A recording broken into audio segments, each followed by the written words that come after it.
Selamat sore Bapak, saya atas nama Maria Dua Omi dengan NIM 19030300011 kelas A semester 6. Pada kesempatan ini saya akan memaparkan sebuah video dari review buku pertama Sosiologi Politik dengan judul Politik Slogan Memahami Bahasa Cina Konsep Kebijakan Luar Negeri. Yang pertama, politik slogan pendekatan untuk memahami konsep kebijakan luar negeri Tiongkok. Pendekatan politik slogan menawarkan serangkaian perspektif berbeda untuk memahami konsep kebijakan luar negeri Cina. Pertama, pendekatan ini menunjukkan bahwa konsep kebijakan luar negeri Cina paling baik dipahami sebagai slogan politik multifungsi daripada strategi geopolitik yang dirumuskan dengan baik dan jelas.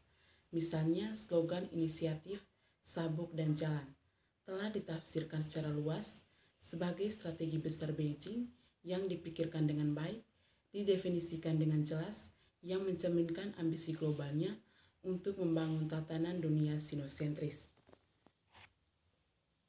Yang kedua, terkait dengan poin di atas, pendekatan politik slogan berfokus pada logika politik dalam negeri untuk menjelaskan konsep kebijakan luar negeri Tiongkok atau dengan kata lain, lokal konsumsi Cina luar negeri yang terdiri dari ide-ide kebijakan yang memberikan sudut pandang baru untuk mengamati dinamika internal. Yang ketiga, berkaitan dengan konsumsi domestik konsep kebijakan luar negeri Cina menyoroti pemahaman narasi strategis Cina di panggung global. Yang terakhir, pendekatan politik slogan menunjukkan bahwa konstruksi konsep politik luar negeri Tiongkok tidak hanya terletak di arena domestik, tetapi juga internasional. Ini bukan hanya tentang bagaimana Cina mengisyaratkan slogannya, tetapi juga bagaimana aktor internasional bereaksi terhadap slogan ini. Yang kedua, 3 studi kasus jenis baru hubungan kekuatan besar, inisiatif Sabuk dan Jalan, dan komunitas masa depan bersama untuk umat manusia. Yang pertama, slogan jenis baru hubungan kekuatan besar. Slogan ini dikemukakan oleh Xi sebagai konsep diplomatik utama. Itu adalah slogan kebijakan luar negeri pertama Xi yang menegaskan kekuasaannya sebagai pemimpin baru Cina saat itu. Ketidaksepakatan mendasar dalam komunitas intelektual telah menghasilkan berbagai narasi yang beragam dan bersaing untuk lebih memperkuat ketidakjelasan konseptual ini. Yang kedua, slogan inisiatif Sabuk dan Jalan. Slogan ini telah menarik perhatian global yang belum pernah terjadi sebelumnya. Di arena domestik, karena inisiatif Sabuk dan Jalan melibatkan kepentingan ekonomi yang sangat besar dan hanya untuk kepentingan mereka sendiri. Yang ketiga, slogan komunitas masa depan bersama untuk umat manusia. Secara umum, konsep ini mewakili visi Cina untuk dunia global, di mana Cina harus memainkan peran yang lebih besar, dirancang sebagai konsep menyeluruh untuk mengintegrasikan semua konsep kebijakan luar negeri, slogan kebijakan yang paling signifikan. Yang berikut dasar pemikiran politik slogan. Yang pertama, tradisi politik slogan Tiongkok. Slogan politik yang relevan dapat ditelusuri kembali ke awal era Mao Zedong. Pada masa pemerintahan komunis Mao, masyarakat sangat dipolitisasi sehingga slogan memainkan peran penting tidak hanya dengan urusan negara tetapi juga kehidupan rakyat biasa. PKC telah secara intensif menyebarkan slogan-slogan untuk mencapai tujuan politik, termasuk mengutuk nilai-nilai budaya tradisional Tiongkok, mempromosikan kesadaran perjuangan kelas, dan membangun karisma pribadi Mao. Dalam propaganda negara melalui slogan, status Mao ditinggikan dan disebut sebagai matahari merah dan guru besar. Di era Mao untuk mencapai persuasi massa, slogan-slogan politik dirancang, menarik dan mudah diingat dan disebarluaskan melalui media resmi seperti TV, koran, dan radio. Yang kedua, loyalitas politik dan logika penegasan kekuasaan dalam slogan. Fungsi mendasar dari slogan-slogan politik adalah untuk menyampaikan informasi dan mendorong tindakan. Misalnya ketika menyangkut slogan-slogan kritis yang terkait dengan otoritas pribadi para pemimpin, Politik slogan terkait erat dengan loyalitas politik dan kredensial kepemimpinan. Ketika slogan-slogan ini dilontarkan, respon para aktor politik dalam negeri seringkali rumit dan beragam, dan respon ini membawa sinyal politik yang sangat penting. Sebagai contoh, 3 perwakilan adalah singkatan dari 1. Mewakili kekuatan produktif sosial yang maju, 2. Mewakili arah kemajuan budaya Tiongkok yang maju, dan 3. Mewakili kepentingan fundamental mayoritas. Yang ketiga, peran slogan dalam mobilisasi kekuatan intelektual. Jika dukungan intelektual sangat penting untuk mengembangkan konsep kebijakan di Cina, bagaimana mekanisme negara untuk mengarahkan dan mengatur partisipasi intelektual ini untuk memberikan pengetahuan dan menginformasikan sektor kebijakan? Pemerintah Cina dan organisasi pendanaan memberikan hibah penelitian untuk mendukung penelitian terkait kebijakan. Ketika konsep kebijakan baru diperkenalkan oleh pemimpin Cina, dana penelitian biasanya akan diprioritaskan untuk mempelajari dan mengembangkan konsep tersebut.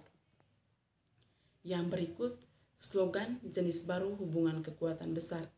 Yang pertama, konteks Amerika-Cina. Dalam konteks global ini, Xi Jinping percaya bahwa penting untuk membangun tipe baru hubungan bilateral Amerika Serikat dan Cina. Misalnya, selama pertemuan Xi Jinping dengan Thomas Donilon, penasihat keamanan nasional Presiden Amerika saat itu, Xi mengatakan bahwa kedua belah pihak harus mementingkan kebutuhan mendasar rakyat kedua negara dan dunia, bergabung dalam upaya untuk membangun kemitraan kerjasama Cina-Amerika Serikat.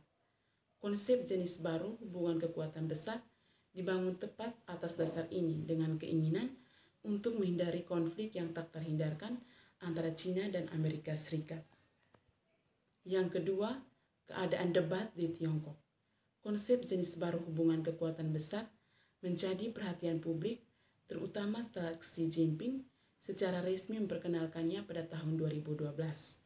Kembali pada tahun 2000, Jiang Zemin menunjukkan dalam konferensi Politbiro bahwa pidato Jiang dengan jelas menunjukkan bahwa baik isi konsep maupun negara sasarannya dalam versi Jiang berbeda dari versi Xi.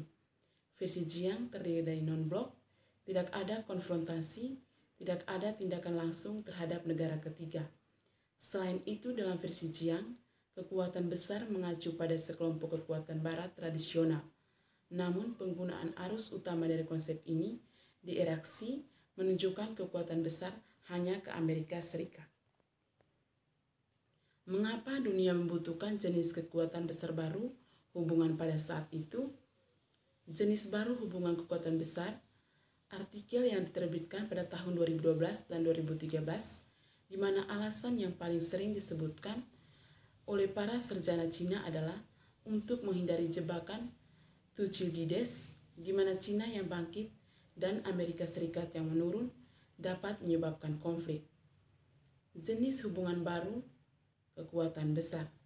Dalam pengertian ini, jenis baru hubungan kekuatan besar dapat ditafsirkan sebagai bagian penting diplomasi negara besar dengan karakteristik Cina. Xi Jinping yang menikmati status lebih tinggi daripada konsep diplomatik lainnya. Apa yang baru dalam jenis baru hubungan kekuatan besar ini?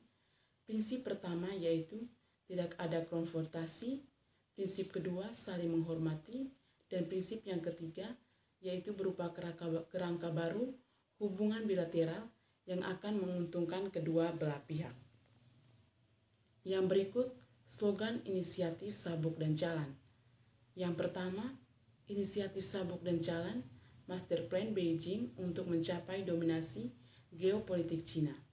Inisiatif Sabuk dan Jalan juga berfungsi sebagai slogan untuk 1. Menegaskan status kekuatan besar Tiongkok dan menguji dukungan internasional, dan yang kedua, menyatakan niat yang tidak jelas dari kerjasama ekonomi regional. Yang kedua, Belt and Road, yang berkembang dari diplomasi perifer ke inisiatif global. Tujuan strategis inisiatif Sabuk dan Jalan saat itu adalah untuk mempraktikkan diplomasi periferal. Yang ketiga, propaganda negara dan politik keahlian. Perhatian global ini membantu propaganda domestik Cina dan konsolidasi kepemimpinannya di panggung global. Sifat evolusioner inisiatif, sabuk dan jalan yang disebutkan di atas telah semakin memperumit kampanye promosi Cina dengan mempersulit Beijing untuk mempertahankan narasi kebijakan yang konsisten. Yang berikut, inisiatif sabuk dan jalan dalam konteks dari gaya federalisme Cina. Gaya federalisme Cina ini selalu memungkinkan yang pertama, jenis kebijakan publik yang sama ada dalam berbagai bentuk di seluruh Cina. Yang kedua, tingkat persaingan regional yang tinggi atas faktor-faktor produksi. Yang ketiga, kepentingan ekonomi regional menjadi insentif utama untuk memotivasi negara bagian di mana gambaran geopolitik nasional sebagian besar tidak relevan. Dan yang keempat, model pertumbuhan dan inovasi dari bawah ke atas. Yang berikut, bagaimana seharusnya Cina memposisikan inisiatif sabuk dan jalan.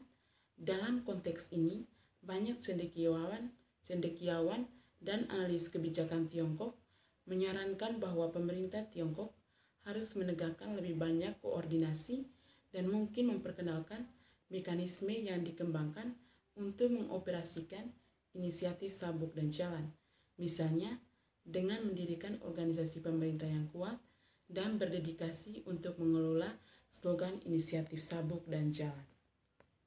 Yang berikut, slogan komunitas bersama. Yang pertama, asal-usul sejarah komunitas masa depan bersama untuk umat manusia. Asal-usul sejarah konsep ini dapat ditelusuri kembali ke Erahu dengan makna yang berbeda.